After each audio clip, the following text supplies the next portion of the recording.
IPL-ലെ ഏറ്റവും നിർഭാഗ്യവാന്മാരായ താരങ്ങളുടെ നിരയാണ് RCB. പ്രഥമ സീസൺ മുതൽ IPL കളിക്കുന്ന RCBക്കൊപ്പം Virat Kohli, Chris Gayle, AB de Villiers, KL Rahul തുടങ്ങി നിരവധി താരങ്ങൾ കളിച്ചിട്ടുണ്ട്. എന്നാൽ ഇതുവരെ കിരീടഭാഗ്യം RCBക്ക് ഉണ്ടായിട്ടില്ല. RCB ഇത്തവണത്തെ മെഗാലയലത്തിൽ അടിമുടി അയച്ചുപണിയാണ് ലക്ഷ്യം വെക്കുന്നത്. നായകസ്ഥാനത്ത് നിന്ന് ഫാഫ് ഡു പ്ലസിസിനെ അടക്കം പുറത്താക്കി വലിയ മാറ്റത്തിനാണ് RCB ഒരുങ്ങുന്നത്. അടുത്ത സീസണിലെങ്കിലും RCBക്ക് കന്നി കിരീടം നേടേണ്ടതായിട്ടുണ്ട്. RCBയുടെ വനിതാ ടീം വനിതാ പ്രീമിയർ ലീഗിൽ കപ്പും നേടിയതോടെ RCBക്ക് മുകളിലുള്ള സമ്മർദ്ദം ഇരട്ടിയായിരിക്കുകയാണ്. അടുത്ത സീസണിൽ എന്ത് വില കൊടുത്തും RCBക്ക് കപ്പ് നേടണം. RCBക്ക് കിരീട നേട്ടത്തിലേക്കെത്താൻ എന്താണ് ചെയ്യാൻ സാധിക്കുക?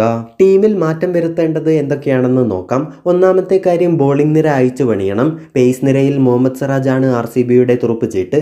എന്നിരുന്നാലും സിറാജ് ചില സമയത്ത് തല്ലുകൊള്ളിയായി മാറാറുണ്ട്. Trent Boult, Jofra Archer, Mitchell Starc തുടങ്ങിയ പേസർമാരെല്ലാം മെഗാലയലത്തിലേക്ക് എത്തിപ്പെടുമെന്നാണ് വിവരം. ഇവരെ ഒപ്പം കൂട്ടാൻ RCBക്ക് സാധിക്കണം. 2020-ൽ മികച്ച റെക്കോർഡുള്ള ഒന്നോ രണ്ടോ പേസർമാരെങ്കിലും RCBക്കൊപ്പം വേണം. അല്ലാത്ത പക്ഷം ബാറ്റർമാർ കൂറ്റൻ സ്കോർ നേടിയാലും ടീമിന് ജയിക്കാൻ സാധിക്കാതെ വരും. സ്പെഷ്യലിസ്റ്റ് സ്പിന്നറെയും RCBക്ക് ആവശ്യമാണ്. യുസ്വേന്ദ്ര ചഹലിനെ തഴഞ്ഞ RCBക്ക് ആ റോളിൽ ഉത്തമ പകരക്കാരനെ ഇതുവരെ കണ്ടെത്താനായിട്ടില്ല. ശക്തമായ ബോളിംഗ് നിര സൃഷ്ടിക്കാൻ RCBക്ക് സാധിക്കണം.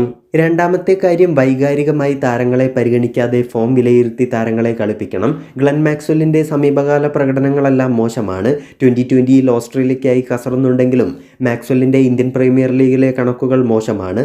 തൻ്റേതായ ദിവസം കസറാൻ കഴിവ് മാക്സ്വെല്ലിനുണ്ട്. എന്നാൽ സ്ഥിരതയോടെ കളിക്കുന്ന വിശ്വസ്തനായ ബാറ്ററാണ് ഗ്ലെൻ മാക്സ്വെൽ എന്ന് ഒട്ടും പറയാൻ സാധിക്കില്ല. എന്നാൽ RCB മാക്സ്വെല്ലിന് വീണ്ടും വീണ്ടും അവസരം നൽകിയിരുന്നു. ഫോം വിലയിരുത്താതെ വൈകാരികമായി താരങ്ങൾക്ക് അവസരം നൽകുന്നത് RCB നിർത്തേണ്ടത് അത്യാവശ്യമാണ്. മറ്റൊരു കാര്യം, സന്തുലിതമായിരിക്കണം ടീം.